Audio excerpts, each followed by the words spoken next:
Hey, what's up guys and welcome back to Anime King 3, and today I'm going to be giving you part 4 of What If Naruto Was a 10th Dimensional Being.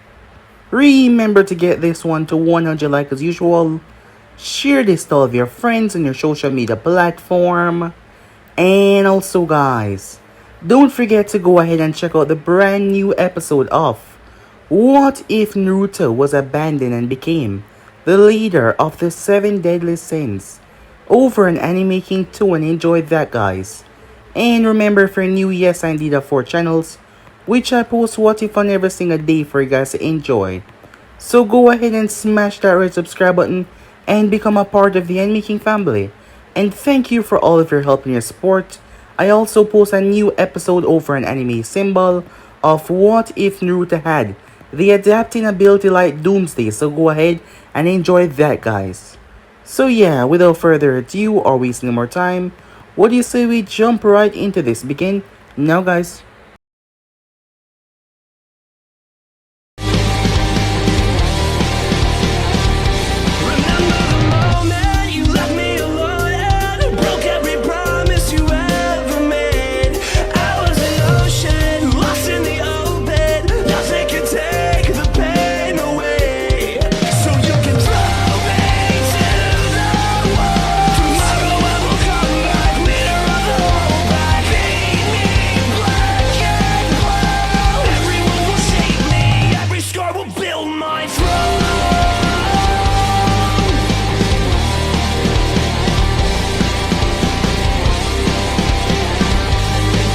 So the last part we left off, Kurona returned home as she told Hiruzen everything regarding Naruto and Sasuke. She saw them on the mission and what had happened and the great monstrosity that she saw them summon and got on. Hiruzen was baffled. He always knew that Naruto was strong, but from what Kurona said that the heavens itself quake with power when he draw lightning. However, he wasn't aware that Sasuke was the one that did that, as Kurona was afraid if he were to turn that wrath upon Konoha. That is why she had asked him. However, he said that he had no qualms against the village. He just would not be returning back there. Hiruzen was feeling a bit trepidatious about Naruto returning now and the people making a mistake. He was already incredibly powerful when he was younger.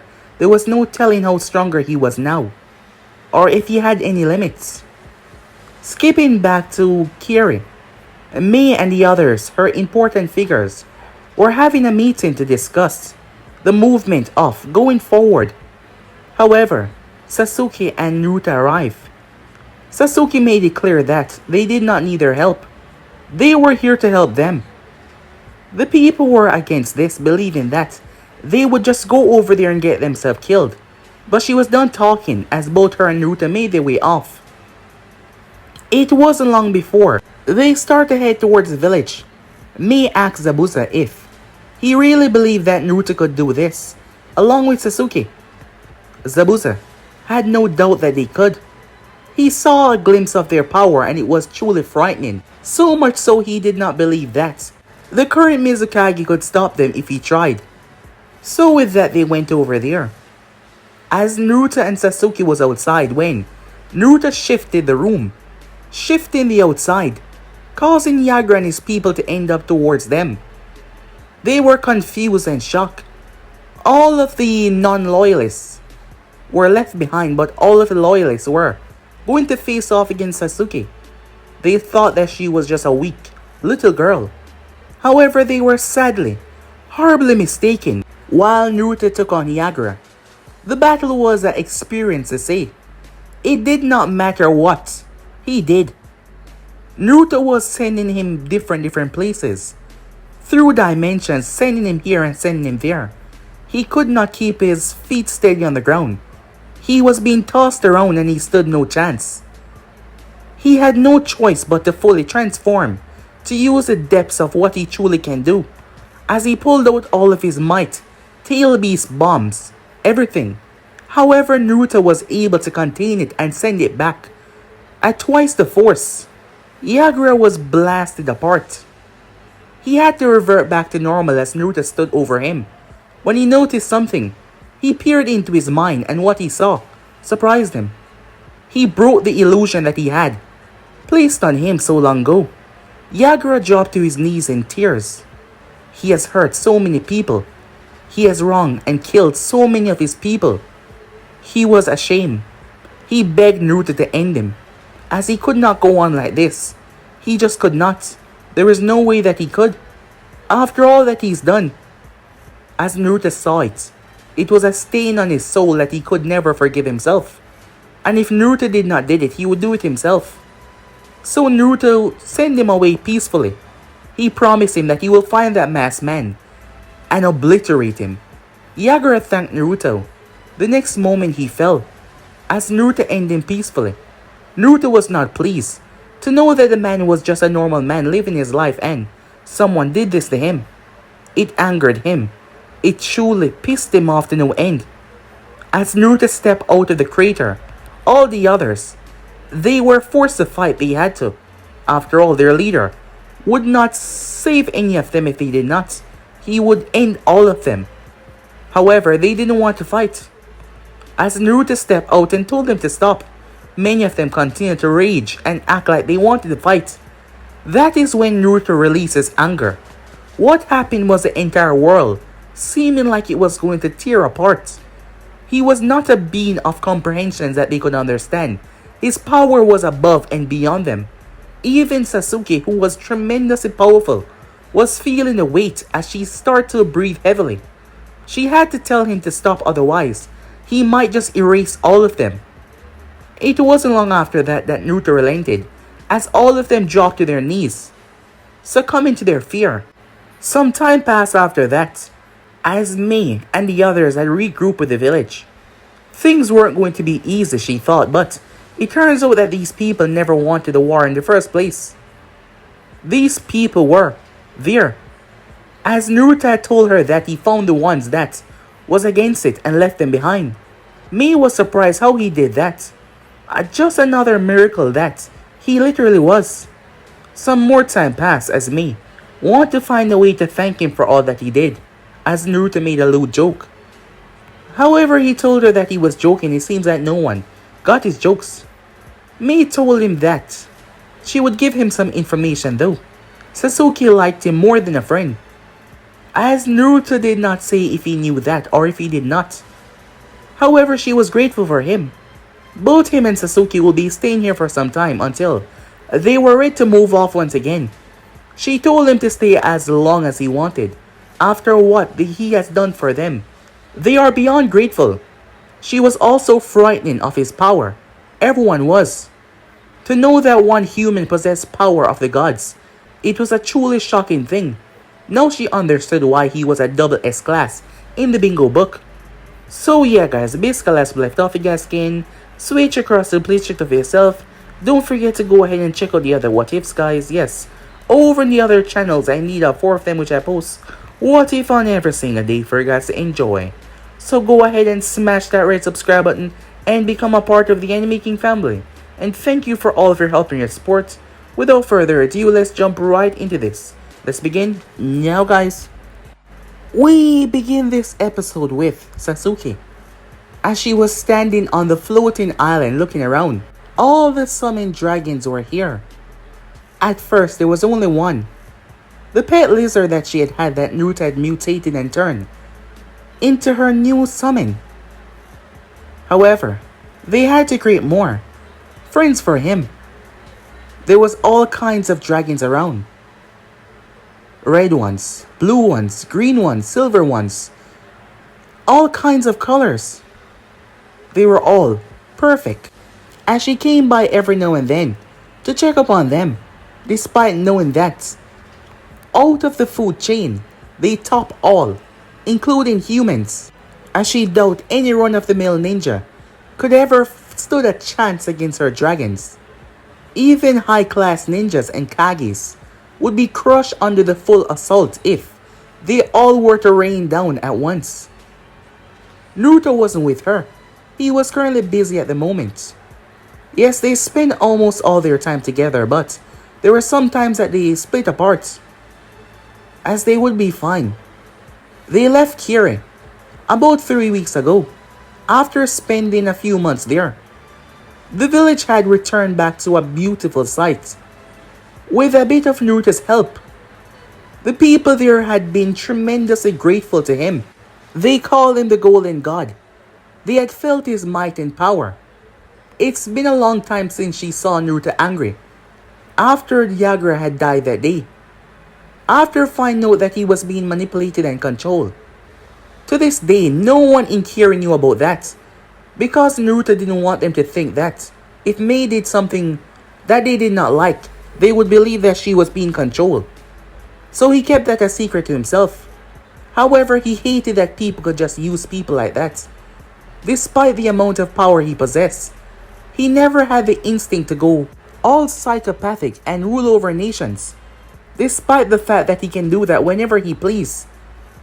She was the only one in this world that truly understands him and knew what he was capable of. And if he were to turn his might up against this world, no one would ever stand a chance. If he were to truly release his rage, the world would be gone itself.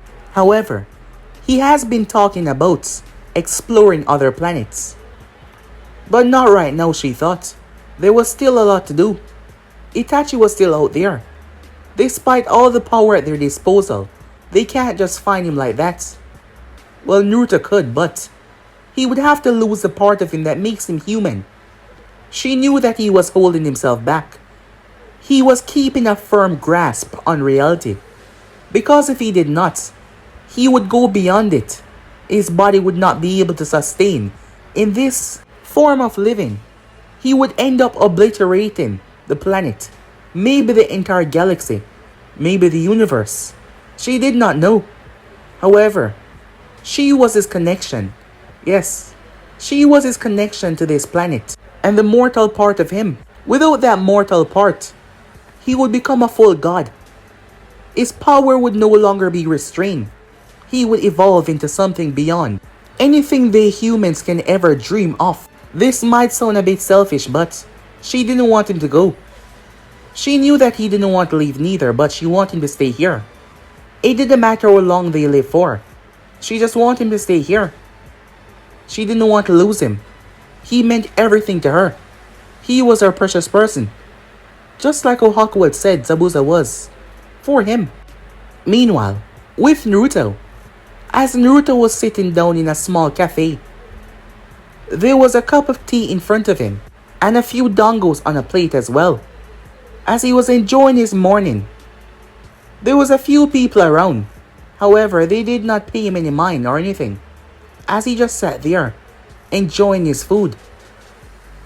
Life was such an amazing thing, and he didn't want to give it up.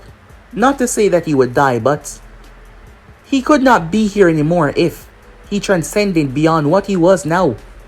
And he didn't want that. Someone entered as Naruto did not look up. However, the person did take a seat.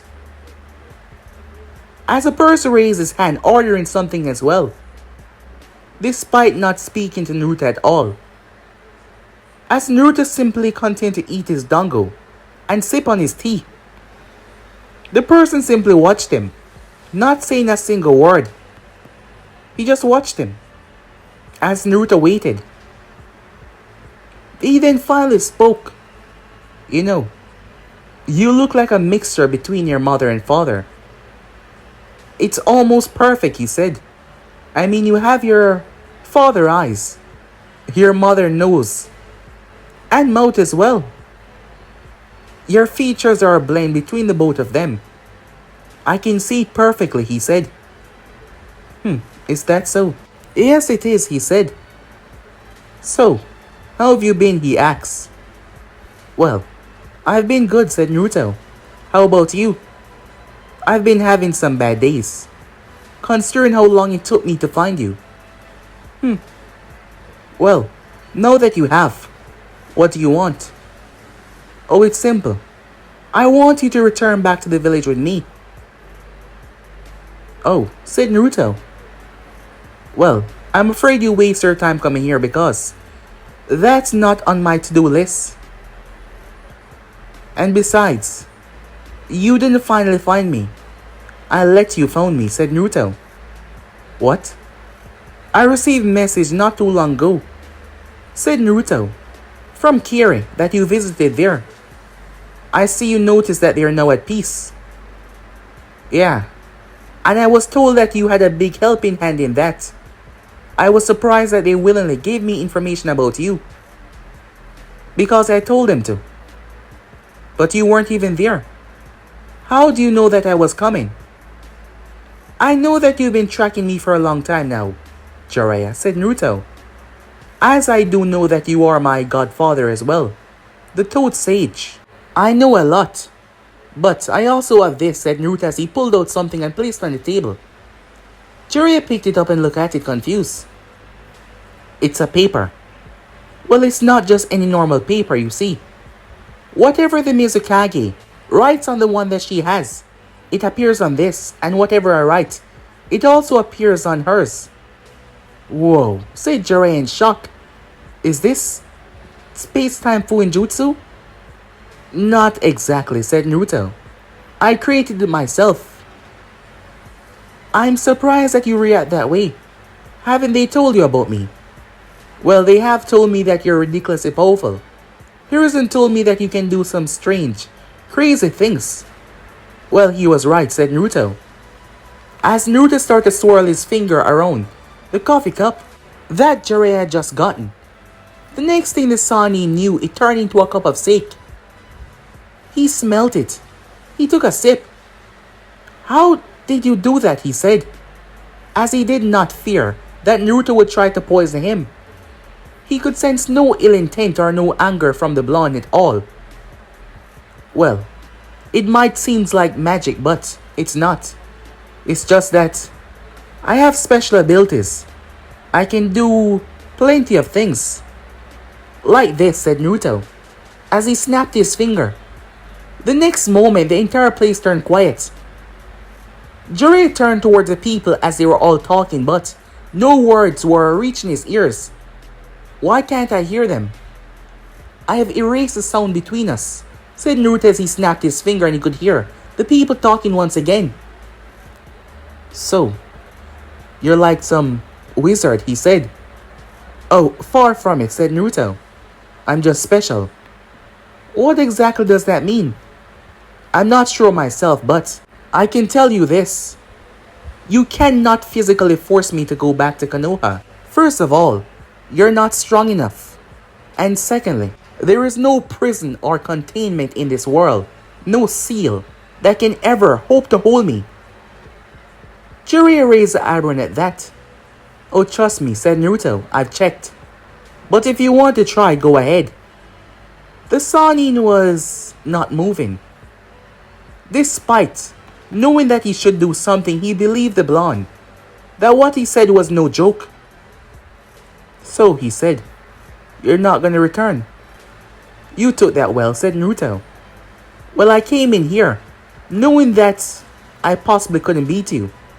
You know you do have a double S rank in the bingo book. The only man that has ever gotten that was your father. And if you knew about him, you know how he was feared. I was already under the assumption that you were vastly superior to me in power. Not even I have that ranking, said Jiraiya. Despite being so young, even Hiruzen told me to approach you with precaution. I thought that you would have hated me. Hate you? Why would I hate you? Well, I wasn't there for you. I understand, said Naruto. You're a very busy man. I've come across plenty of your spy networks around the world. What? Said Jiraiya. Why didn't they tell you? Said Naruto. Oh, that's simple. I asked them not to. Jiraiya looked at him like he was crazy. Oh, don't blame them, said Naruto. I have amazing abilities, remember? Yeah, said Jiraiya. So I guess they don't remember. You seen them or them seen you, right? Precisely, said Naruto. So don't blame them. Who wasn't going to, say Jiraiya. So what are you going to be doing, he asked. So you're going to stop trying to force me to return, said Naruto. Jiraiya looked down in sadness. I already feel a lot of regret for not being there. despite knowing that they are angry because of what they believe you are. They hurted you in ways that I wasn't able to protect you from. If your parents were here, especially your mother, I don't believe those people would still be alive. But the true thing is, I just want you to be happy, kid. Your parents never got to fully experience a life with you. Something that troubled me to this day. And after their death, I was just so lost. I ran away from my problems. Yes, I was a spy network master of Konoha, but I could have at least visited. Despite the dangers, I could have at least talked to you to make you know that you weren't alone. So I'm sorry, kid. Jiraiya blinked.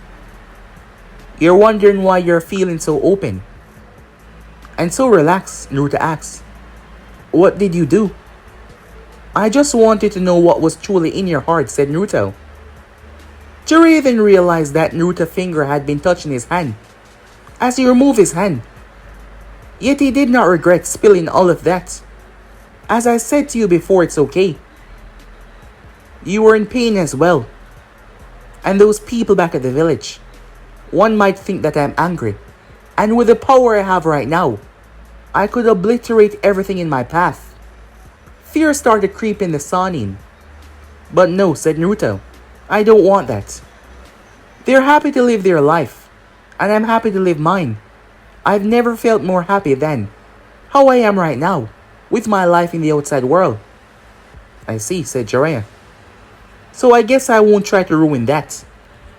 Besides, I know you're one tough son of a bitch, so I doubt any of the other nations can try to mess with you. The main reason why you're in their bingo book, to flee on sight. Well, they know about my father, so I guess the representation runs in my blood. As Jiraiya chuckled at that, causing Naruto to chuckle as well. They spent a couple of hours just talking. Naruto did not fully know his parents, so he would like to hear from the Sanin about them. Jiraiya was happy to oblige. By the end of their conversation, Jiraiya was given one of those special paper as well, and the both of them left things on a healthy ground. No battling, no cursing at one another. Things were actually a lot peaceful. As Jiraiya decided to return back to the Hidden Leaf village to inform Hiruzen about what happened in their meet. The both of them already knew that the chance of forcefully bringing Naruto back was 0, so they weren't going to be shocked or surprised. Time skip. As Naruto was lying on the roof of the hotel that they were staying in, despite the comfortable bed inside waiting for him. As he glanced over, asleep, right next to him was Sasuke. They had booked the hotel, and yet the both of them found it rather comforting to be up here, gazing up towards the night sky. They would return to the room, but Naruto just came out here to have a look at the night. She had came up here with him and she ended up falling asleep from the peaceful aroma. As Naruto kept on looking at the moon, he didn't have to sleep. Sleeping was not a necessity. However, sometimes he did enjoy the rest. It relaxed him. But he can force himself not to sleep though. But what was the point of staying up all night? However, he felt something odd. As he looked at the moon, he felt something tugging on his very soul, trying to reach out to him. The next moment, Naruto found himself in a void, as there was something trying to stop him from entering said scape of living. However, he teared right through it. It was nothing in the face of him.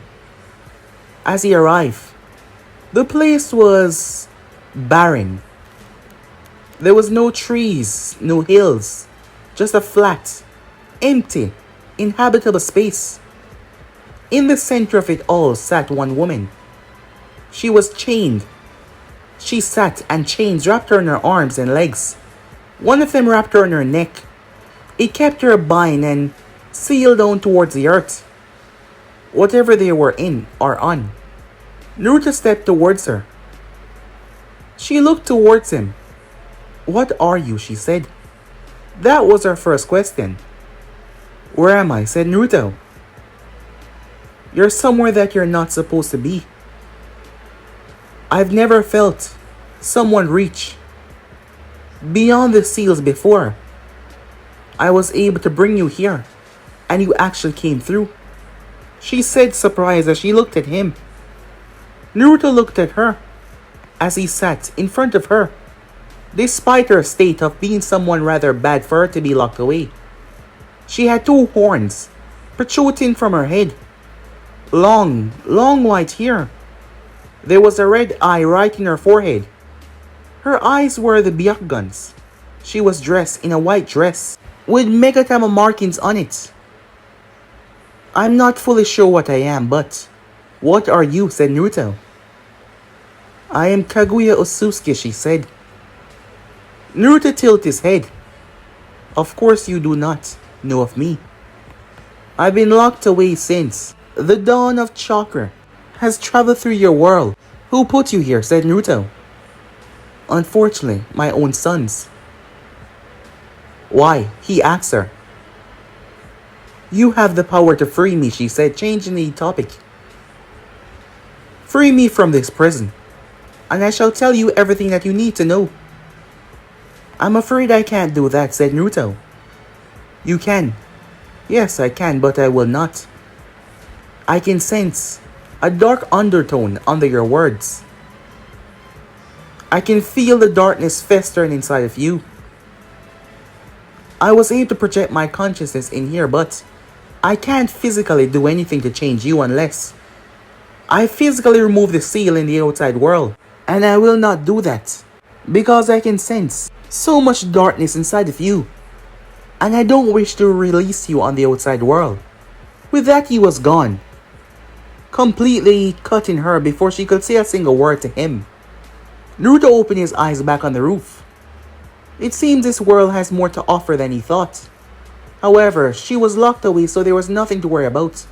He picked up Sasuke as he made his way towards a hotel room. Time skip. Who is it? Sasuke asks. It's Jiraiya. Why did you give him one of those again? He's a nice guy, said Naruto. Tuh. What does he want now? It seems he got some information on one of Konoha's greatest enemies, Orochimaru. I had told him to keep an eye out and an ear out for Itachi as well. He told me that he would. However, he finds something else. What? She asks, as Naruto read the note. It seems Orochimaru attacked Konoha in the recent Chunin exams, and he believed that he will do it again. And, she said, he wants us to lend a helping hand. He says he understands that we want nothing to do with the village, but there are still so many innocent people there that does not deserve to perish because of one disturbed man. She looked towards Naruto. Tell him no, she said, as he kept on looking at her. What? We aren't some charity to be used to help people whenever they ask. Besides, do you really think that you can go back after everything? Naruto stepped towards her. You don't hate the village at all, he said as he looked at her. But because of me, you have developed a festering hatred, trying to make sure that I see that you see things my way. And I don't like that, said Naruto. But I'm not finished, said Naruto. I don't want you to be angry for my sake. Yes, I've been through a lot, but I've also done a lot. When I was younger, filled with rage, I turned those people into a monster. I disfigured innocent people because, well, they didn't understand. Their heart was filled with conflicts and they needed to resolve it by any means necessary. That doesn't mean they deserve to take it out on you, she yelled. I know, said Naruto, and I didn't like it either. But what I did to that group of people were far worse, and I never fixed it. It means that they were put down, like some ravaged animal. She looked away. I never told you what I did I? Said Naruto. You just said it was an accident. Naruto sighed. They were always so angry, always so violent, so my mind worked to turn them into something as ugly as they were. I fused their bodies together and turned them into a gross, monstrous creature that was barely alive but could not be killed that easily. I wanted them to suffer. It was then I realized how truly powerful I am, and that hate is just a way for you to feel rage. And I don't like that because if I do think about the past, if I do focus on my rage, I would go back there and eliminate every single one of them. Yes, they were stupid, they were mean. But do they deserve torture and death? Do they deserve to go through thousands of years of anguish? She looked at him in confusion. Those people, even though it was just one day, to them, they were being tortured like that for thousands of years as their body fused and break apart. It was an endless cycle. I believe that the Hokage ordered for them to be put down, the mass of flesh, and destroyed. It was the only way for their suffering to end. But by the time he did that, it had already been over hundreds of thousands of years. I know, said Naruto, looking down. A horrible thing that I did. He felt a hand on his shoulder. When he looked up, she hugged him. She held on to him. You're not a bad person, she said. They hurt you. You were younger back then. You did not deserve anything that they threw at you. You did not know of the limits of your powers. You were just angry. Those people, they did not understand, and yet they still hurt you. I know that doesn't make anything just or agreeable, but still. You're not a bad person because you have regrets, you have doubts. You're one of the kindest people I know. You constantly try to see the better in people, you help people. But you also know that some people cannot be saved and deserve what they get. As she lifted his face looking at him. You're right. Not all of them deserve to die. And the village does not deserve to suffer for no reason. Just because of one man with his idiotic dream or whatever he currently wants. She released a breath. If you can't stand it to go back there to help them, we will, she said. As Naruto thought about the people at the village, the old man was just trying to protect him in the beginning, but he was just one man. Even that woman, Kurenai, and her team, as Hinata, that girl, Kiba, Shino, even though he just saw them for a minute or so, Naruto knew everything. Whenever he came across someone, he peered into their soul and mind. It was like an invasion of privacy, but he did. And those were some of the kindest people. Hinata and Shino mostly. Kiba was a bit arrogant, but still. Do they deserve to die? If he could do something about it, if it was another place, he wouldn't hesitate, but this was Konoha. In the end, he made up his mind. He was going to help them. They don't all deserve to die. Yes, some of the people there were rotten, but there was also some people there that were blessed. And if it wasn't for them, he wouldn't be here right now. And they were living in true happiness right now. So, if he can do something, he will. Time skip. Jiraiya was not in the village at the moment. Hiruzen had sent him word, as he needed aid for him to return. Orochimaru had attacked the village. However, the attack was strange. Multiple participants said that they saw Orochimaru. The strange part was, when it was recorded, it seemed like they saw him at the same time, which made absolutely no sense at all. Hiruzen was not aware what he was after or why he would intervene in the exams. Many of the clan heirs were taking part in the exam this year. He did not go after any of them. There were sightings of him. It was strange, the attack was just random and uncommon.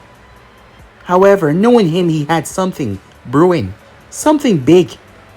Hiruzen had called back Jiraiya for aid. as with him there was no telling the amount of manpower that he would use or what he would try to do when the time finally came. He did swear that he would burn this village down to the ground. Yes, the anger, the jealousy, the hate. He did swear that he would make sure they all pay. Hiruzen didn't want anything to stand in the way of him protecting the village. He would do whatever it takes, even to finally wrong that mistake that he made all those years ago by not killing the Sanin. There has been more than one San team that participate in the exams. Two of those teams said that they had an encounter with the Sanin. He was moving all around. Hiruzen had spoken to Baki. He was the right-hand man of the Kazekage, who was willing to lend aid just in case Orochimaru shows himself, as Hiruzen was glad to hear that from their support. So he was gonna have a meeting with the Kazekage before the Chunin exam finals begin, unaware that this was all a plot. Meanwhile, the Snake Sanin realized everything was going so perfectly. Orochimaru did not want anything in the Chunin exams. However, he wanted to put Konoha ninjas on high alert. Why, you might ask? Doesn't that seem crazy if you want to attack the village? Well, it was perfect. As Orochimaru had spoken to the Kazekage who he was currently working with, to speak to the Hokage in order for them to be mixed with the Konoha ninjas to help in the upcoming threat, because they did not know the threat that Orochimaru posed. Very soon, he will leak information that he has an entire army backing him. Therefore, Hiruzen would call for more aid from their allies. However, that was perfect for him because they would be intertwined in the plan and preparation. Even if Hiruzen did not tell them everything, they will know enough. They will then turn on their Konoha friends and strike them down, killing majority of them in a surprise attack, giving him free rein to unleash chaos and death upon the village. He also wanted Jiraiya to be there, because if he was going to take over, Jiraiya needed to die. Hiruzen as well. He had the perfect plan on how to kill the both of them. Yes, things were going splendidly. It was only a matter of time before he had Konoha in flames. And with the destruction, what he would gain afterwards would be truly glorious.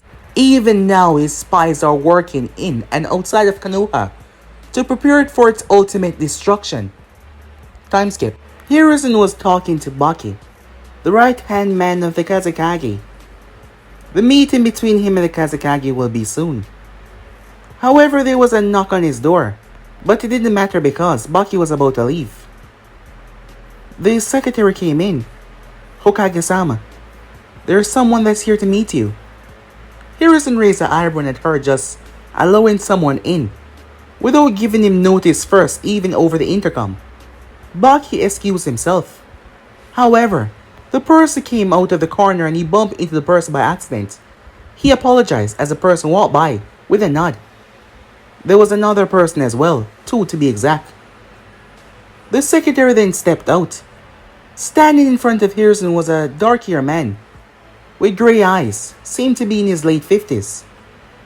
Beside him was a woman, seemed to be in her late 40s, green eyes and dark hair as well. Hokage-sama, the man said. Yes, how may I help you? Hiruzen said. The man made a sudden gesture as the envoys watched him carefully. He then spoke. Tell your envoys to leave, so we can speak in private. Hiruzen was confused. He said that out loud and he also knew that they were there. Don't worry, they can't hear us. They're hearing something completely different. What? Hiruzen said, confused as he turned his gaze. However, to the envoy views, Hiruzen was just talking to the man casually about normal activities, like he knew the man from a long time ago, but they did not know the man. Who are you? Hiruzen said. As Naruto looked at the man, his face changed. Hiruzen's eyes widened. He looked towards the girl as her face changed. It then returned back to the normal old appearance. Once everything returned back to normal, Hiruzen gave the signal for them to leave. As they did so, once they did, Naruto raised his hand as a purple view filled the room, and every exit was sealed. No noise could be heard beyond this room. They shed their disguise as they returned back to normal.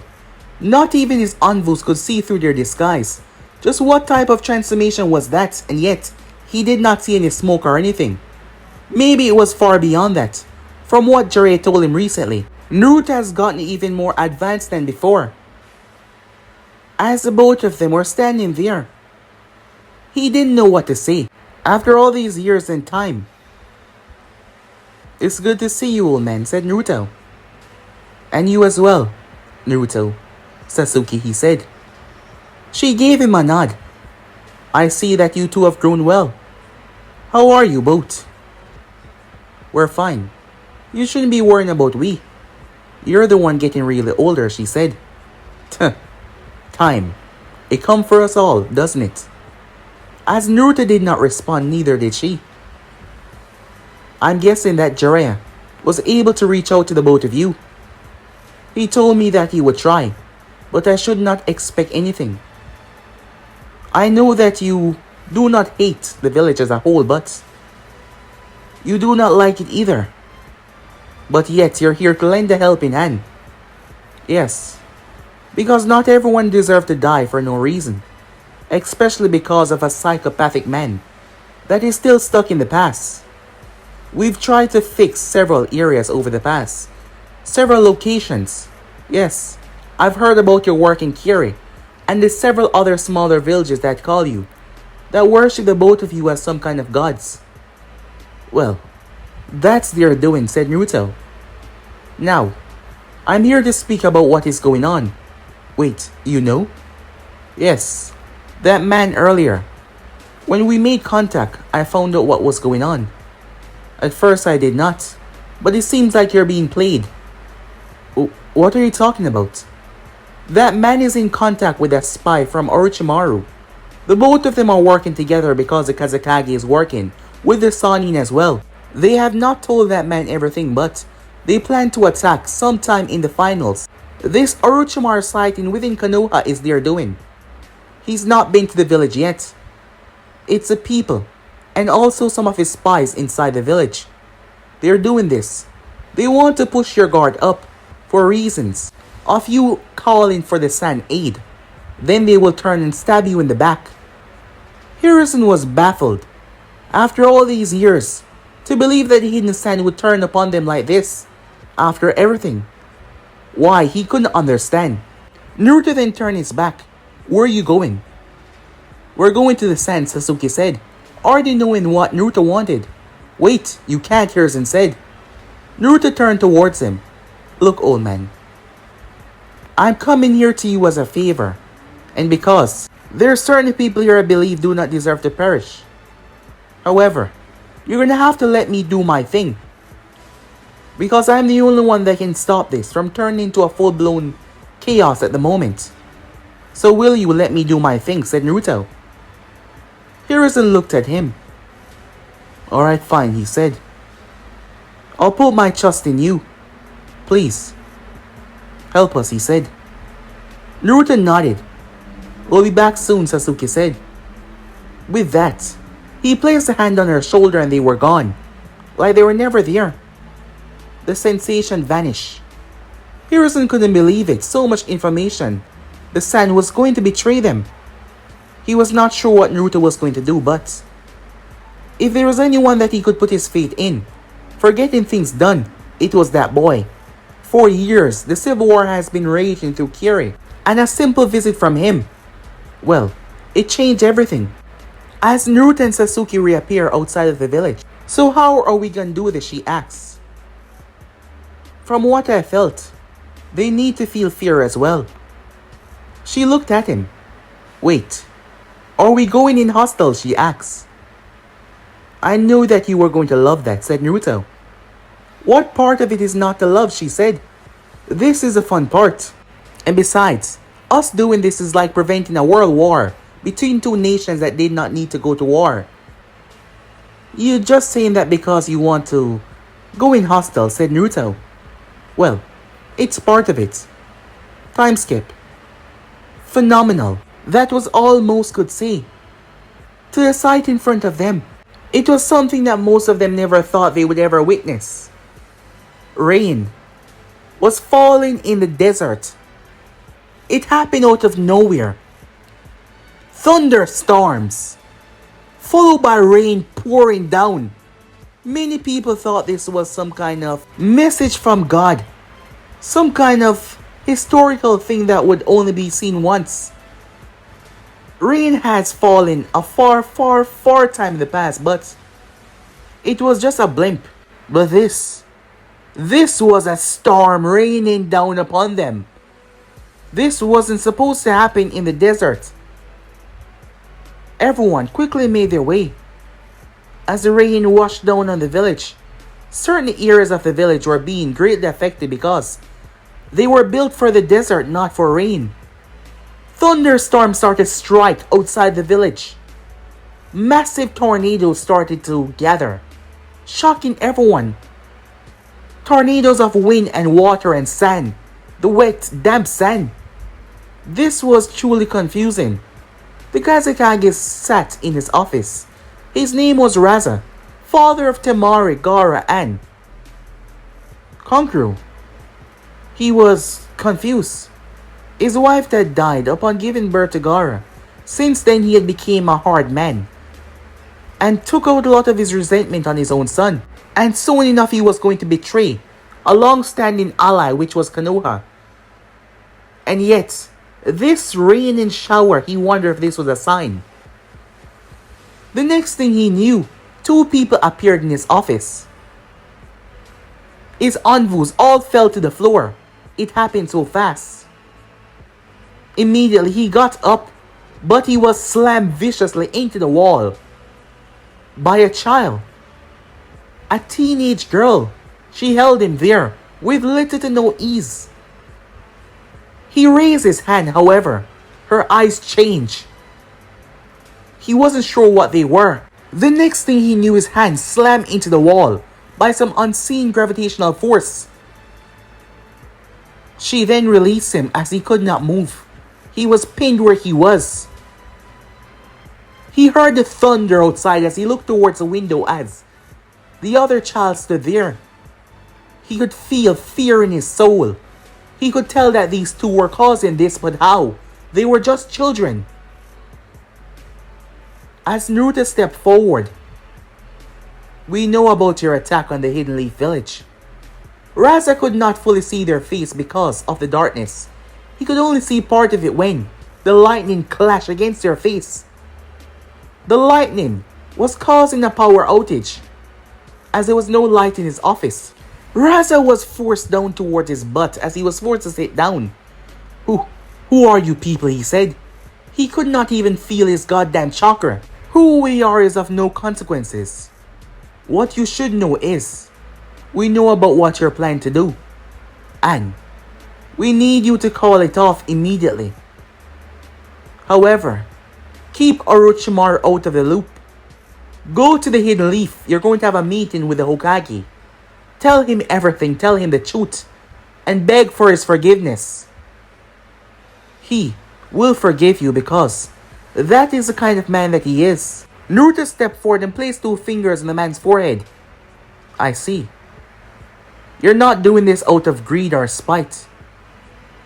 Your daimyo has been sending majority of the missions towards Konoha because of their high successful rate. I'm gonna have a chat with him once I'm done here. But you will go to the Hidden Leaf Village and beg for the Hokage forgiveness. And join him in getting rid of Orochimaru. Make sure the Sannin believe that you're still with his plan. And if you don't, the girl spoke up as he looked towards her. Do what you were just told. She glanced over towards the horizon. What Raza saw terrified him to no end. A beast was looming over. Demonic red eyes, ready to rip and tear his village to asunder. He was trembling and shaking in absolute fear. Paralyzing fear. Do we have an understanding? Raza nodded his head frantically as he realized his head could move. Well then, with that, the both of them vanished. The rain stopped immediately. The sun came back out. Everyone was perplexed. However, Raza was the only one that saw the monster. The man couldn't even get up off the floor. His body was stuck there in utter fear. Paralyzed. It was the first time in his life that he felt such fear. He was trembling, even now. Meanwhile, everything was returning back to normal. Where else are we going? I thought we would be leaving this place right now. Just give me a moment, said Naruto. Both him and Sasuke were small as a fly. They were extremely tiny. Naruto had sensed something. He followed it towards the location to see a red-headed boy. Who's that? She asked him. Someone that is suffering a lot. I can feel his anguish from here, said Naruto. It seems his seal is not properly made. Wait, he's a Jinchuriki? Yeah. Similar to what I was, said Naruto. As Naruto flew and landed on Gaara's head, so did Sasuke. Sasuke was able to see everything that Gaara's been through as well, as Naruto shared it with her. She could also read people's mind, but not like Naruto. But he could make her see it as well. She felt bad for the kid. His own uncle was sent to kill him. You know, that Rasa guy, his father, is a real jackass. Maybe we should have get rid of him and put another person in his place. Well, maybe because we scared him. He would see the anguish of his ways and try to be a better man. Well, let's give him some time. But if he doesn't change, we should really put someone else in his position. We did have the plan to change and fix the world by replacing the leaders, right? Well, you wanted to just eliminate them and put a puppet in their place. And what's so bad about that? And then we would be in charge. And why do you want to be in charge of all those villages? To keep things peaceful. Well, if they can't find peace amongst themselves, it doesn't matter what we do, said Naruto. But we still can do something, she said. Yeah, we can, but let's see what's gonna happen after this, okay? She nodded. As they jumped down, they got near Gaara's seal. The next thing the redhead knew, he was unconscious. As he found himself in his mindscape, standing in front of him was a massive beast, chained behind some bars. As he stood there, the next thing he knew, the gate almost vanished. As there was a part of it that remained, a small little cell. It cracked open to reveal. Gaara blinked in shock. The soul of his mother had been also sealed inside of him as well. The tail beast was sealed inside of Gaara when he was still inside his mother. There was some whole complications. And now, Gaara was able to see his mother. He saw photos of her, but he never actually saw her before. Gaara saw two people standing there. One blonde and one dark hair. They smiled at him as the blonde gave him a salute before they vanished. Gaara looked towards her. Mother? She looked towards her precious boy. A big tearful smile. She was able to interact and speak with him. This was a first. She had no idea how long she had, so she rushed towards him with all her might to hug the living heck out of him. Time skip. When Gaara finally came to, there were several ninjas surrounding him, trembling in fear as they thought that he had went unconscious and that he was the one causing all the chaos, because he knew what happened when he slept. Tamaru and Conqueror were there as well. However, to their surprise and shock, when he woke up he smiled. And this wasn't any ordinary psychotic smile of his. This was a nice, genuine smile. What the hell was going on? Time skip. Hiruzen was stressing over what is going to happen when Rasa came and told him everything and begged for his forgiveness. Akage bowing to another, begging. Rasa would not tell what happened, but he was begging. As Hiruzen was certain that Naruto was behind this, Hiruzen decided not to hold against the man because If too much people found out about this, the council, they would try to make a move against him for not going against his son, especially someone like Danzo. So he decided to let it go despite what Raza was going to do. But now, Raza was going to help them, big time, as he was able to convince his own people that warring with Konoha was just not right. Not to mention, a day after, the daimyo of the land of Winna came to him, as he apologized for sending majority of the missions towards Konoha, and he wanted a change right now. So this would make sure that benefits were coming to the Sand, and they didn't have to worry about money, supplies, and all sorts of things. Whoever that person was, whoever they were, they scared the living shit out of him, but they also might have saved the village. Also, changes start to happen within his son. Orochimaru was not aware of any of this, as he simply went about his daily business. The Kazekage was fully aware and ready to do this. Orochimaru arrived on the day. It was time. In his disguise, Raza was with the Hokage. Orochimaru was one of his guards in disguise. However, Hiruzen already knew that. However, things were set up perfectly for them to quickly make their move. As the exam proceeded, matches after matches took place. Gaara was a completely different person. His siblings could not understand the big change.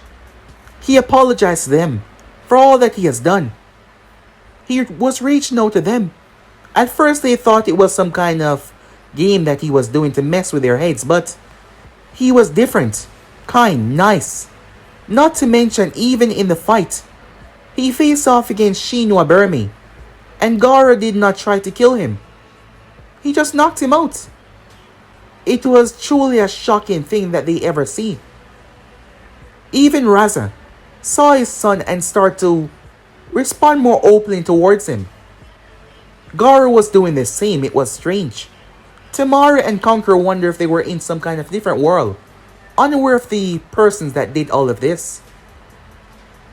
As the exam proceeded, Orochimaru decided to call it as he gave the signal to Kabuto.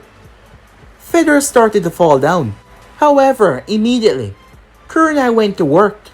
She quickly went to work as she counteracted the Genjutsu as much as she could, using her large amount of chakra supply to do so. However, she had backup. People were quickly being taken out of there and rushed towards a safe place. Something was wrong. The shinobi started to attack the moment the walls broke down. They were met with a gigantic fireball that slammed into the head of the giant snakes. Golden dust wrapped around Orochimaru and threw him through the box.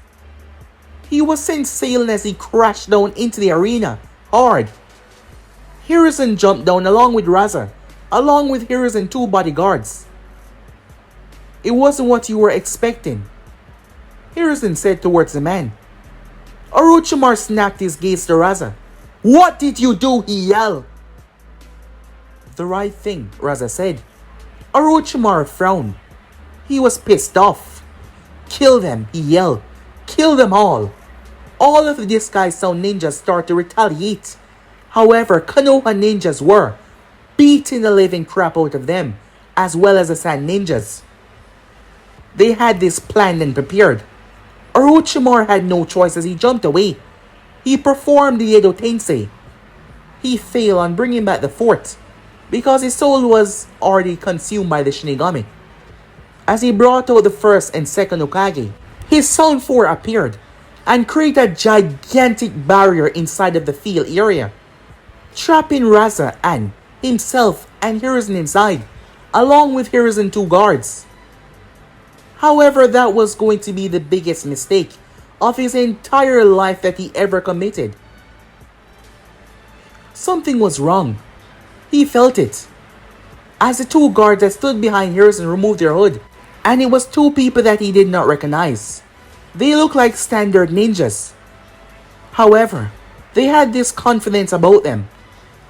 Orochimaru moved forward to place the kunais in the back of the first and second Hokage's head, only for his left and right arm to be taken off. The Kunoichi, one of Hiruzen guards, stood behind him and grabbed him by the shoulder before throwing him. He slammed into the barrier hard. The snake Sanin was baffled. The other guard then grabbed both of the man by their heads. He felt his hand tear into their skulls as he yanked, dragging out their souls that should not be there. The Edo Tensei the jutsu could not hold up from his might and force. Who are these two? Raza asked. The only thing Hiruzen did was smile. As Naruto, in his disguise, turned towards the man. Take care of your village, he said. As he held his hand out, before he brought it down a slicing motion, the barrier split immediately, shocking the Zone 4. Immediately Anvus rushed and grabbed and attacked them. Naruto then teleported in front of Orochimaru, who was face down into the ground. The Kunoichi was holding him there, her foot in his back. He quickly regurgitated himself. However, as he tried to flee, he watched as the unknown ninja brought his hand down in a slashing motion and then brought his hand down once again. Two strange, rippling force appeared in mid-air. The Sanin was blasted by them. His body was launched from inside the arena to straight out of Konoha, where he crash-landed hard. Orochimaru picked himself up, bruised and battered and broken, when the two of them reappear and shed their disguise. Hello there, Sasuke said. So you're Orochimaru of the Sanin, huh? As Naruto stood there as well, but he was quiet. Fear crept up on the Sanin's face. Of course, he knew who these two were. He read the bingo book's entry and was shocked. He could never get what he wanted, and that was a Uchiha's body. Because these two were together as a pair. They were said to be two of the most dangerous people on the earth at the moment. I heard that you were once a part of the Akatsuki. Why don't we have a little chat, Sasuke said. Jiraiya had gave him a lot of information, and Naruto had told Sasuke they were not worried about the invasion because Orochimaru man would not live. However, with the knowledge that the Sanin has, it was only a matter of time before they finally find Itachi. Orochimaru for the first time in his entire life. This was even worse than the moment when Itachi was going to end him. His whole body was trembling in fear, as there was just something about these two. For the first time he saw himself as a mortal, and knowing that he could die. But guys, be and subscribe right here. If you want to see the next part and do, like, subscribe, comment down below, and turn on that bell notifications they posted. But I'm off now, see you guys soon. Peace.